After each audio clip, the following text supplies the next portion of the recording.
Welcome. In this video, we are going to use the limit definition of the derivative to find a formula for the first derivative of this function here, f of x equals x squared minus x. First, recall that f prime of x for a function is equal to the limit as h approaches 0 of f of x plus h minus f of x divided by h. Okay, so let's work out what that is in this case. So f of x plus h minus f of x divided by h. This is all equal to the limit as h approaches 0 of x plus h quantity squared minus x plus h. And to make it clear, and to help make this clear, this comes from this first f of x plus h. From that, we're going to subtract f of x, which is just x squared minus x. And this whole part is this f of x here. Then, of course, we're going to divide everything by h. All right, so this is the limit as h approaches 0. And at this point, this is just algebra work. Let's rewrite this as x squared plus 2xh plus h squared. Then we need to distribute this negative here. So this is negative x minus h minus, again, we're going to distribute this negative minus x squared plus x. And this entire numerator, this entire expression here in the numerator divided by h. So we end up with the limit as h approaches 0. Now let's see what adds to 0. Well, x squared minus x squared, that's 0 certainly. As is negative x plus x, that's also 0. So in our numerator, we are left with 2xh plus h squared minus h divided by h. As you can see now in our numerator, each term has an h in it. And I want to caution, oftentimes I see students just go ahead and cross out things that look the same like this, but this is wrong. Here is division. This h is being divided by this entire quantity, or excuse me, expression in the numerator. The only way to undo division is with multiplication. So we need to factor the numerator first. So this is the limit as h approaches 0 of h times 2x plus h minus 1 divided by h. All I did was remove one h from each term. 2xh divided by h is 2x. H squared divided by h is just h. Negative h divided by h is negative 1. And now this h is being multiplied to this entire expression. This is multiplication. Multiplication does undo division, so I can go ahead and finally say cancel this out, which is just slang for, again, division in this case. All right, let's continue this. So this is the limit as h approaches 0 of 2x plus h minus 1. And notice I still have my limit notation. I'm going to wait until I'm at the direct substitution step, which I'm getting to now. What that means is once this value is in the domain of this expression, I can go ahead and remove my limit notation. Here I couldn't, since that would provide me a 0 in the denominator. And here I could have, but I wanted to just rewrite this one more step without having these pesky little h's. So let's go ahead and write this as 2x plus 0 minus 1. So this is just 2x minus 1. That tells me that f prime of x is equal to 2x minus 1. Now let's go ahead and graph both f of x and f prime of x.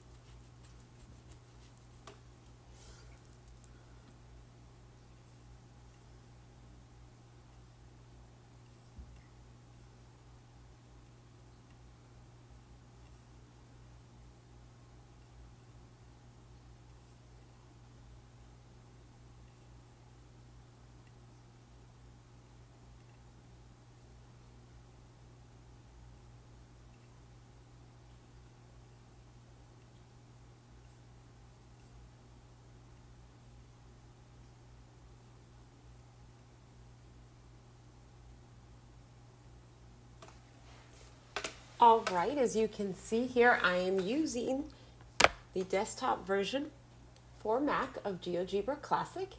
And here I'm going to go ahead and type in y equals x squared minus x. Now I want to caution you, when you're here, say in the exponent, if you don't hit the right arrow and I just hit minus x, it will leave that in the exponent. So you want to make sure you hit the right arrow there. There we are, minus x. And now let's graph what we found for our derivative. That is y equals 2x minus 1. There it is. Okay, so I'm going to do a couple things here. I'm zooming in. And I'm also going to change the colors of these curves just to make them a bit easier to see.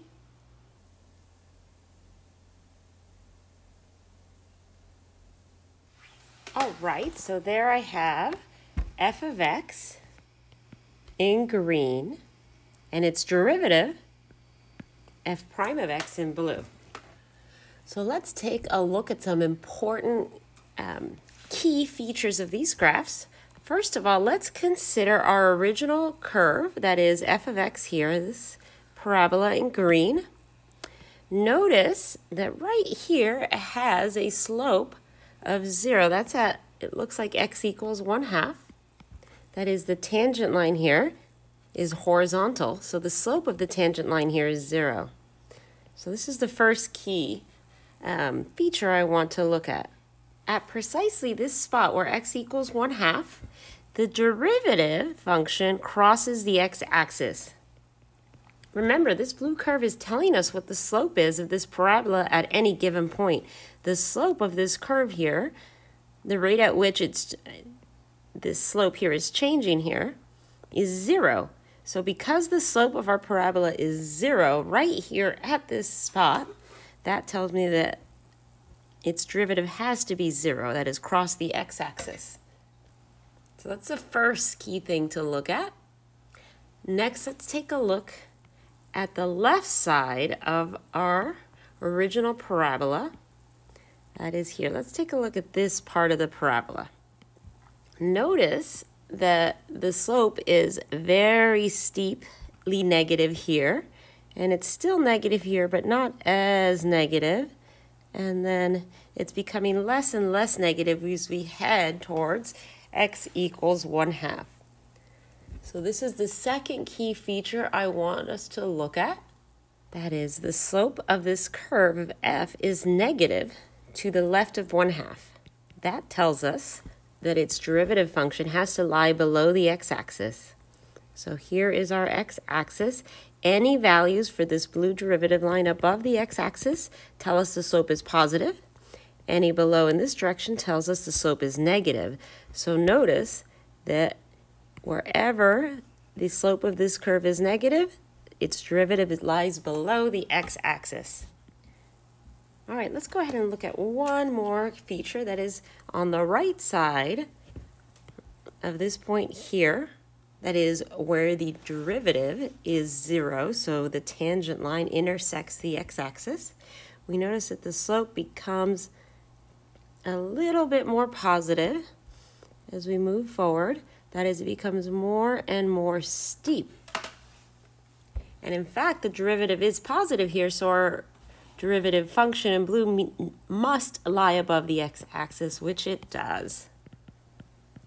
And of course, since this line here is steeper than this line here, the output of this derivative function is higher up vertically at this spot, or even here, than it is down here. Okay, so some key takeaways. Wherever your original curve has a horizontal tangent line, that is, the slope of the tangent is 0, your derivative function must cross the x-axis. Wherever your original curve has a negative slope, its derivative must lie below the x-axis. And of course, wherever your original curve has a positive slope, well, that tells you that its derivative must lie above the x-axis. I hope this video was a pleasant experience.